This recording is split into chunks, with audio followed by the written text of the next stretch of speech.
Whether we're talking a ransomware attack, natural disaster, or other crisis, you need to have plans in place to recover your critical systems and data. One big question will be whether or not you should buy and manage the software yourself or take advantage of disaster recovery as a service. What are the trade-offs between running an in-house solution versus outsourcing to a provider? Prasanna and I will both share our perspectives on the pros and cons of each approach. My goal, as always, is to empower you to make the best choice for your organization's needs and budget. This podcast turns unappreciated backup admins into cyber recovery heroes. This is the Backup Wrap-Up.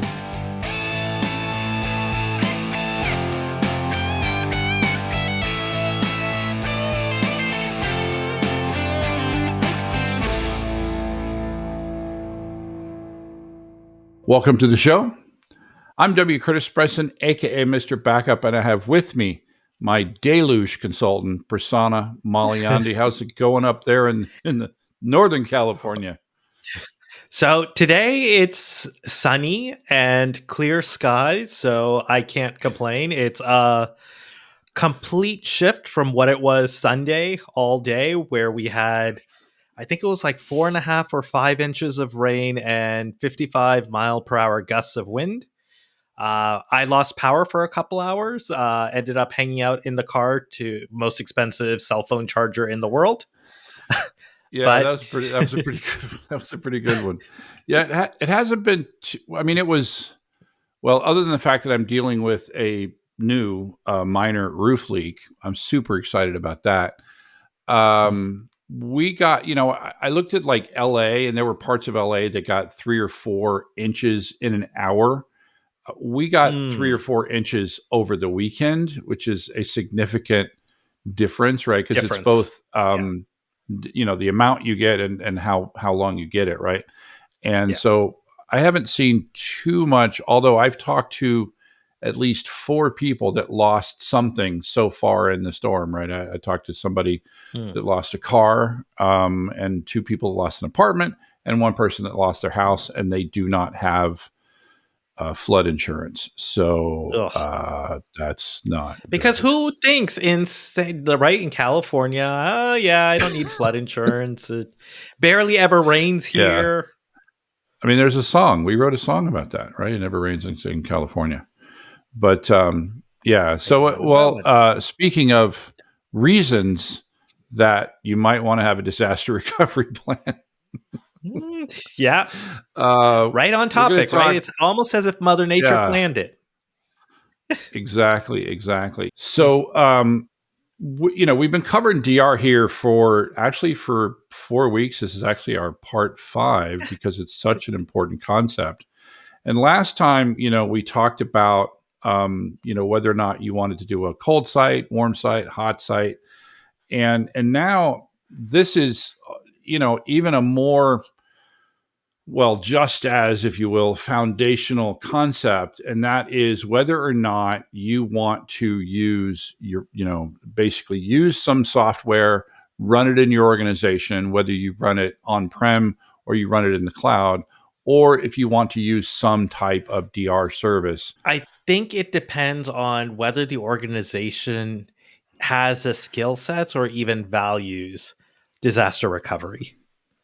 Right? Like if you don't have a very critical workload, or if you are okay with having some outages or managing it on your own, or if you don't even have the skill set, right? Some people barely have a single IT generalist who can't focus on DR with everything else going on, right?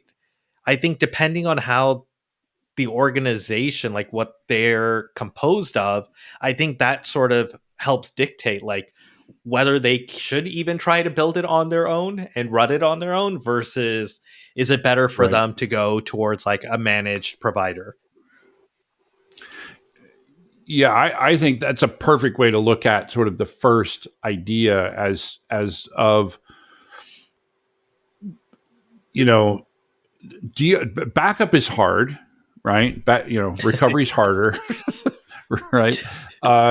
Disaster recovery is an advanced recovery. right? Yeah. It's one thing to be able to say, hey, recover this file, recover this email, recover this server, even recover this folder that's been destroyed in the server, or this database that somebody deleted a table. That is one level of skill. And then a Hmm. completely different level of skill is going to be, recovering an entire environment, because there's way more than recovering just the data. There's way Yeah. more than recovering the servers that the data is going to reside on. There, you want to talk a little bit about the network side of things? Yeah. So some of the things you have to worry about is network connectivity. So you might have public IP addresses. How do you make sure that they are able to fail over at the right point in time? Or how do you make sure that your environment still gets the right IP addresses? Like your database server, does it have the right IP address and DNS entries such that when you bring up the application in your DR site, it can still connect down to the database without having to reconfigure a whole bunch of other things, right? So all of these other things you have to worry about. And of course, with disaster recovery sites, you can't always just keep the same IP address up on both sides at the same Right, time, right? right, Things aren't always right. happy. So, how do you deal with sort of the process of, yes, before a disaster strikes, I still need access to those disaster recovery infrastructure. Once the disaster strikes and now I need to recover, how do I make sure it looks identical to what was there on the source? So, networking infrastructure, authentication infrastructure, right? Your Active Directory servers, making sure those are all configured and everything else, right? So it's like you said, Curtis, it's not just data. It's not just the application. It is that entire environment. And how do I make sure that that is properly configured after a disaster strikes? Yeah, it's funny. I thought of this, but DR is to back up and restore as brisket is to um, barbecue. Brisket is up at the top in terms of complexity and difficulty and ease with which you can totally destroy a perfectly good piece of meat. Yeah. You touched on a couple of things there. You said both skill level and then also sort of what I like to call the give a care factor, right? Do Yeah. you there was a recently I forgot who it was, but they were talking about disaster recovery and things like that, and they were saying that, or perhaps they were talking about cybersecurity, but they were talking about you need to have, or I would say you need to have a recovery mindset. Hmm. Does your company have a recovery mindset when you put in new infrastructure? Does someone always raise their hand and say, has this been made part of the DR plan? Right? Yeah. Has anyone talked to Curtis, right, about this new part of the infrastructure? And so, is that the way your organization thinks, or have you done like many organizations? Have you deprioritized backup, and even beyond that, deprioritized disaster recovery? So if that's Because it's hard, right? the because it's hard. We talk a lot on here about how backup is, like nobody, nobody, no little kid says, I want to grow up and be a backup administrator, right? We love our backup You admins. should change They're that, our core Curtis. audience. Yeah, that's what that's what's going to happen, right? I want to be We Mr. love our Backup. backup I want to be admins. I like mean, you Mr. are, Backup. yeah, you are why we're here, right? We're here to help you do better at your job. But those of you that are our core audience are really the exception, right? So many companies don't have somebody that really wants to raise their hand and wants to take on this really difficult job. And so backup, and also there's management that looks at backup and DR and sees it just as a cost center and not a value center. They don't see it as a revenue generating organization, right? It's funny. I was talking to a good friend of mine, and they were talking about cost cutting stuff that needs to happen in their company, and the higher ups were Hmm. saying, they were talking about, well, referring to his department, which is IT. Well, you're not really revenue generating. And so, you're deprioritized behind behind the parts of the company that generate revenue. And he's like, okay, except, and he could be very sarcastic. This guy, he's like, I'm just curious. Can you point out any parts of the company that generated revenue without IT? Right. Yeah. I, I was like, oh yeah, that's a great conversation. Yeah, so they look at that and they're like, oh, it's not really generating a revenue. It's insurance, right? Backup and DR, it has been and always will be basically insurance, and It's risk there will reduction, right? At that be point, what's that? it's risk reduction, right? That is what the purpose of Exactly. backup and DR are. Yeah. Yeah, the risk of you losing everything, right? And there will always be this pressure for some people within the company to say, I don't really see what value that it has, or this here, that's good enough. We've got backups. Yeah. We've got hey, look, we bought you a replicated, we're paying for a replicated copy of the data in the cloud. All our data is sitting in S3 and object lock storage. What more do you want? Right. And so if that's the attitude of your company, you really have to look at ways where you can reduce complexity, reduce cost, Yeah. and I think that lends you more to the DR as a service way of things. Yeah. You want to talk about? And Let's I, go ahead. before you move on, I think one of the other important aspects there is, as that IT person, right? Sometimes companies might be more willing to allow you to spend OPEX rather than CAPEX. So for you to go and say, yes, I want to go contract out with the service provider to deal with my DR, because then I don't need to buy infrastructure. I don't need to worry about that. It's not hitting my books, right? All of those other aspects. And so that might make it easier for some companies to sort of move in the direction of, yes, I am going to use a managed DR solution. Yeah, that because when you look at doing it yourself, right? And this goes back to, we've had a couple episodes where we talked about whether or not you want to do this on prem or you want to do this in the cloud, whether or not you want to do a cold site, whether you want to do a hot or a warm site. The anything that falls under like the sort of that idea where you're going to roll it yourself with your own hardware, that's going to be a big CapEx expenditure. A big CapEx expenditure, which is not going to add anything to the company, anything other than peace of mind, like you said, risk reduction earlier. Yeah. Yeah, But if that's you the challenge. but if right? if you did the service idea, right? So you're going to spend all this money and you're not going to get a lot to it. So if you do the service idea, this what you're saying, if I understand correctly, right, is if you do the service idea, it's still a cost, but it's a cost. It's a little bit each month, and they don't have to account for it in the same way. Yeah, exactly. And I think that's the key, right? Is in your books, right? In your financial records, the way you account for an OPEX is different than CAPEX. And so sometimes it makes it easier from a budgeting perspective as well. So, Curtis, I know we were just talking about sort of, okay, what are some reasons to go towards managed service, but what are some of the pros that people should consider when they want to roll their own DR solution or manage their own DR solution?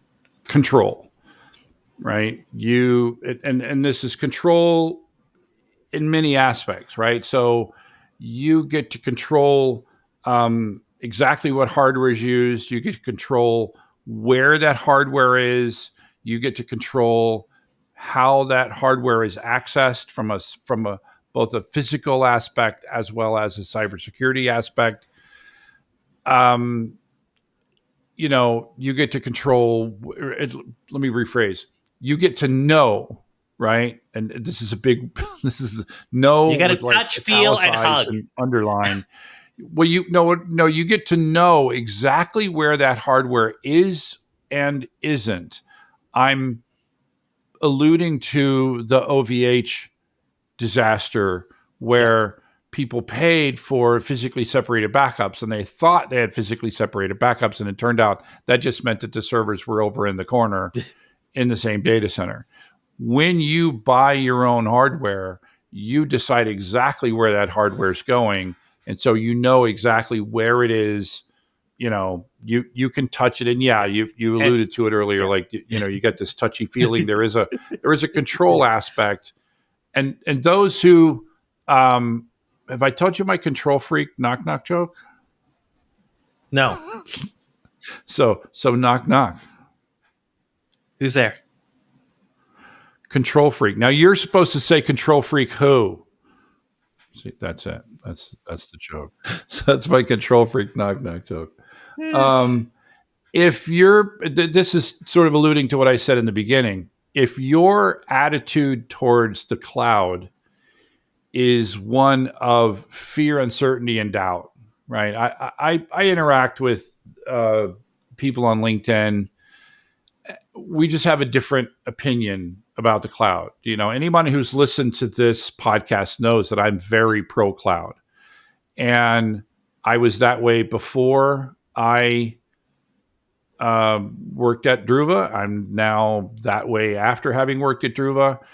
I think that DR is the killer app for the cloud, right?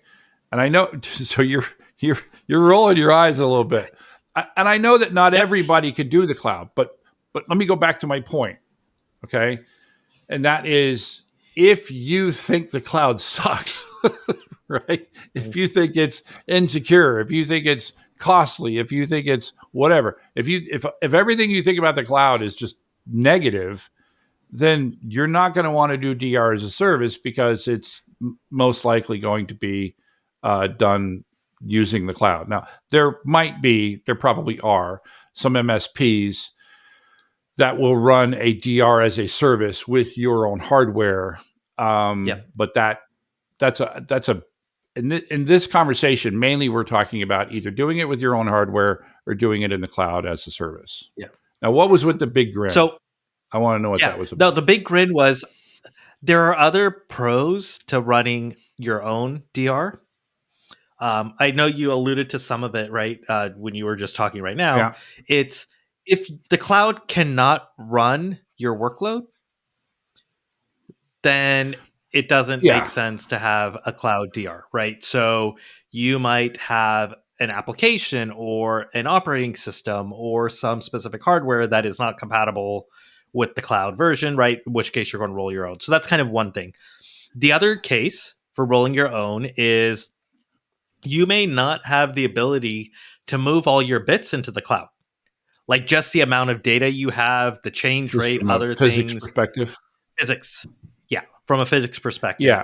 that may not be feasible.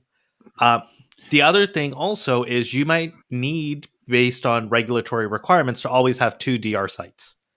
And so failing over to the cloud and trying to bring back your data from the cloud becomes very expensive. I think a lot of folks who fail over into the cloud, I think once they fail over, I don't know if they really want to come back. Although most vendors say, yeah, you could bring your data back. I think Right. trying to bring your data back from an egress cost or just the amount of time it takes to bring all that data back may be too expensive versus, Hmm. hey, I have data. I can just bring my own other equipment into my data center, copy the data locally, and then just ship my hardware back to the production site. So Yeah. I think those are some of the benefits potentially of rolling your own that may or may not apply for you if you go to the cloud. Yeah. I didn't have those as benefits as on prem. I had those as disadvantages of the cloud. Oh, okay. Yeah. But your point is valid, right? Not everybody can use the cloud, right? Not everybody can use the cloud from a for various reasons, right? It just might not be possible. You might have data governance rules that says I can't have data that leaves this this vicinity and the your nearest AWS region is in another country, right? You might have that problem, and then physics. I've spent an entire career just battling physics, right? Physics will win, and there is only so much data that you can send over the wire either way, right? Yeah. I will say that it's a very that companies that have that problem, I'm not sure they have any good solution to them. I'll agree with you that this is an advantage of doing it yourself in that you can buy enough network hardware and computing hardware to do this, whereas you can't really do that in the cloud, right? So if you're like I live in San Diego, we do biotech here, right? I've met companies over here that are making exabytes a week. Okay. So if you fall into that category, there is no amount of bandwidth that is going to be sufficient because they're making exabytes of new data that doesn't compare in any way to the previous week's data, and they can't get rid of the previous week's data. They need to keep both of them, and they and when you do dedupe of that, there's nothing to dedupe. It's all new stuff, right? New data. And so the only way when you're gigantic, and gigantic is a relative term, right? If you're so large that the concept of buying enough internet bandwidth to get to and from the cloud is just like, that's just crazy talk, right? Yeah. That the only way you can do that is, I still think that the way to do that is by using replication, but it's just you have to own the wire, right? You have to have enough people bandwidth lay dark fiber to between get from their sites. Right. Yeah, they lay dark fiber between two different locations, hopefully far enough that they wouldn't suffer the same natural disaster, but not so far that the latency is going to be an issue. And that's really only possible if you own all companies, the infrastructure, right? Yeah. And by the way, somewhere between, right? So I'm gonna, you know how I like to categorize people. I like to categorize, right? So I'm gonna say, like, I'm just gonna make up numbers, okay? These are totally like pulled out of where numbers, all right? I'm gonna say that like 75% of the world, there is no way in Earth that they can do DR cheaper or faster or better than they can do it in the cloud. Okay, I'm making up the percentage, but I'm going to say that the vast majority of organizations in the world can do DR in the cloud cheaper, faster, and better than they can do it themselves. On the opposite end of that, there's a 1.5% of the organizations in the world that there's no way in hell, there's no amount of bandwidth in the world to do DR in the cloud. That leaves 23.5% of organizations that, in my totally made up statistic, who could go either way, and they could lay dark fiber and own the infrastructure, or they could go into the cloud. And those are the people that really need to do a cost benefit analysis and a give a care analysis. Is this really something that we want to do and do it right and pay all the, the money for that? Or is this something that we want to do with a service? What do you think of that? And other than the exact percentages, I think your categorization is right. And also the relative you don't agree with my size of each. No. And just the relative size of those categories, I agree with. I think if it's like 75% or 60%, I think that's like right. But like you said, I think in general, just the scale of those and the differences, I think is accurate. Now, the one point I was going to mention is, when people think about DR as a service and using the cloud, I think they should go back and think, let's go back and talk about email. People used to manage and host their own email servers on premises. And then over time, they're like, hey, I should just use Microsoft 365 or Google Workspaces. Why am I running my own infrastructure and managing and dealing with all those issues? There's a service for me. Yes, it might be more expensive, but I don't have to worry about all these things. In a similar fashion, I think with DR as a service, that becomes a great workload to sort of offload and say, hey, I don't have to worry about that anymore. I can now use someone else. And then the other thing to consider too is there are some companies who might be on premises and slowly starting to migrate to the cloud, and they're trying to figure out what workload should I move. Backup is a great workload because, like you said, Curtis, at the very beginning, it's a risk reduction thing, right? And so moving Right. that workload to the cloud makes sense. I think in a similar fashion, moving DR from on premises where you're managing the infrastructure and everything else and moving it to the cloud also makes a lot of sense because you don't have to worry about messing with your production environment, any new requirements or differences, right? All that stuff, you're still operating production as it is. You're keeping your DR copy in the cloud and you can do testing, you can get comfortable, and then you could figure out later on, hey, am I going to move my production workload to the cloud now or not? Yeah, agreed. I was thinking about the percentages that I was throwing out. One of the reasons that I threw what did I say, 75%? I actually think that percentage is actually probably larger. The reason why I think that percentage may actually be larger is that if I recall correctly, like at least in the U.S., I don't know if it's the same way everywhere, but 90% are in the SMBs. U.S., 90% of businesses are small businesses, right? They're SMBs, small medium businesses, and SMBs, the cloud, man. Like it's going to be Yeah. really hard to do it faster, cheaper, more secure than doing it in the cloud. So that 75% may be as high as 90%.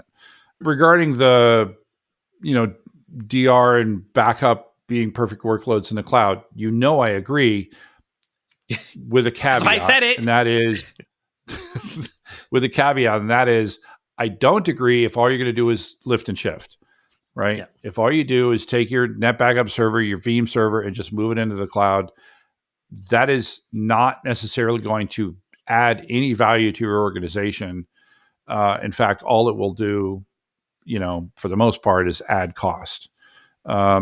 It's one thing to send a copy of your data to the cloud, but actually moving your backup infrastructure, if all you're doing is taking your favorite on-prem piece of backup software and then putting it in a VM in the cloud, it, all that's going to do is increase your costs, and it's going to lower your carbon footprint on-prem, but just move it up there, and you're going from buying servers to renting servers, and et cetera, et cetera, et cetera. So if what you're saying is, just leveraging a service-based company, right? A SaaS company, a DPaaS, BaaS, DRaaS, whatever acronym you want to say, backup, data protection, or DR as a service. If you've got a company who's figured out the economics so that they can offer you a backup as a service or DR as a service for less money than you can do it yourself, then yeah, I completely agree that's a great way to do it. So, since you threw out that stat earlier about SMBs in the US being 90% Yeah. of companies, for those SMBs, typically they are using some SaaS service, say for their Mm-hmm. email. They're probably using something for storing their data, right? For synchronizing, be SharePoint or Google Drive or other things like that. What does DR as a service look for those types of users? Yeah, it's not there. so generally, Yeah. when we're talking about DR as a service, we're talking about it for your own infrastructure that you own and manage, whether it's sitting in EC2 or Azure VMs, or you're sitting on VMs in your data center. We don't generally talk about, and we should talk about just for a minute here, about DR for, let's say, Microsoft 365. Yeah. There really isn't anything for that, right? Like pick your favorite cloud service or pick your favorite SaaS offering, and I do think it should be backed up, right? Yep. Definitely. But even if let me just get really down for a minute.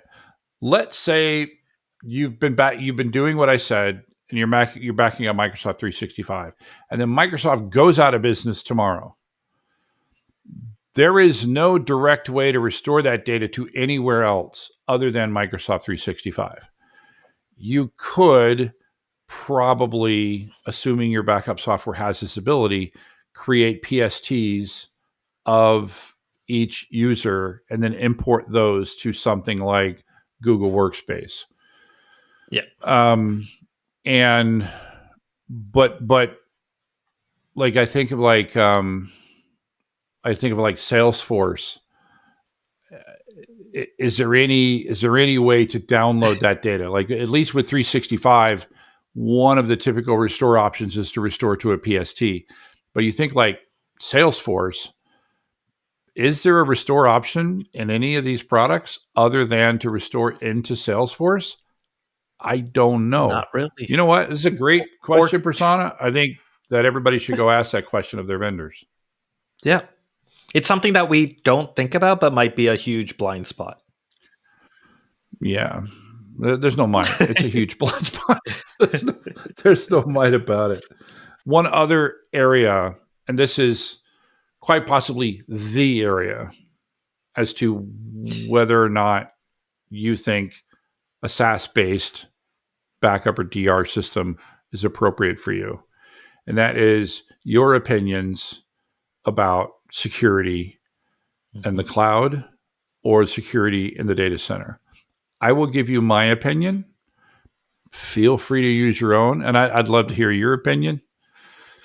Maybe, unless it disagrees with mine. Here's my opinion after having been in a whole bunch of companies. I will take the security, the cybersecurity of the average cloud vendor over the cybersecurity of the average data center from Joe's data center any day of the week, right? And that is because companies who are specifically companies that are in the data protection space, they know that if they go down, if they disappear because they got attacked, they are done as a company, right? This is their raison d'etre, right? And I know I totally pronounced that. Apologies to anyone who actually speaks French. Raison d'etre. I don't know. I totally made that up. I really, again, further apologies. It is French, right? Not Latin, right? Yeah. Yeah, it's French. Yeah. Okay. I believe it's French, I should say. This is what happens when I throw out fancy words. Don't say it a third time. Yeah, absolutely. All right. So,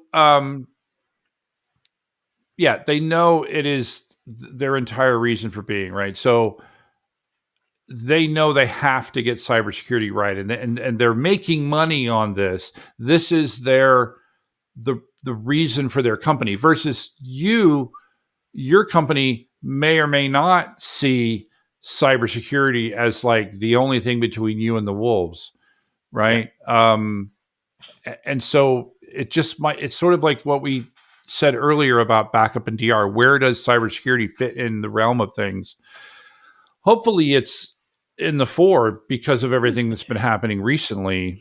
But I know that I should see that in a cloud vendor. Again, I'm just saying on average, don't ever believe anything. Don't ever trust anything. Yep. Test everything, do penetration testing on your vendors. And hopefully your vendors do penetration testing as well. And hopefully they will provide you results under NDA, et cetera. So there you go. That's my opinion. And I know because I'm on, LinkedIn and Reddit, I know that there are people who think the exact opposite of the cloud, that the cloud is just a bunch of leaks. The cloud is where you put your data if you want it to get leaked. What's your thought? Yeah, I think I agree with you that for the majority, a cloud vendor is going to have a much better security posture than someone on premises, because people, once again, it just goes back to skill sets and time, right? You don't have time to focus on cybersecurity day in and day out when you have 10,000 other things to do, right? So, and keeping up with the latest threats and everything else going on versus a company which is dedicated. I'm not going to go to a random spot and just be like, hey, I have this broken bone. Can you fix it? Versus, hey, I'm going to go to a specialist and get that bone set in, right? Unless that person who I go to is like a really smart person and maybe they have like wilderness skills and can set a bone, right? But you know what I mean, right? You want to go to the person who that's their day in and day out, right? This is what they're An doing. And orthopedic so, surgeon, you're saying. yes. Yeah. Exactly. So you want to go to Exactly. that person who is a specialist. This is what they think about. They're trying to figure out ways that things will break. And so those are the people you want to trust versus trying to roll your own. Yeah, exactly. Um, my orthopedic surgeon's name is Dr. Stark. Like Does he have a like thing on his chest? Does he yeah, yeah, a little the nuclear arc reactor? reactor. Yeah. Yeah. I I can't think of anything else that we would want to cover on. I mean, this is a giant. Basically, we spent 40 minutes saying it depends, right? This is your decision. You got to think about cost. You got to think about risk. You got to think about, you talked about the capex versus opex. You got to think about the skill level that you have in your company, and again, I don't have a better word for it other than the give a care factor in your company. How much the people of your company care about DR versus the other things that are going to take their attention away from DR, and in the end make a decision for your organization. Yep. Can you think of anything else to say there? No, I think that was a good summary. Okay. All right. Well, thanks for being here again today, Prasanna. Likewise, Curtis. Yeah, not too depressing of a topic today, so that's good. Other than it all depends. Yeah, it's a giant. It depends. And thank you so much, folks, for listening. You are why we do this, and hopefully, we can turn you into a cyber recovery hero here at the Backup Wrap Up. That is a wrap. The Backup Wrap Up is written, recorded, and produced by me, W. Curtis Preston. If you need backup or DR consulting, content generation, or expert witness work, check out backupcentral.com. You can also find links for my O'Reilly books on the same website. Remember, this is an independent podcast, and any opinions that you hear are those of the speaker and not necessarily an employer. Thanks for listening.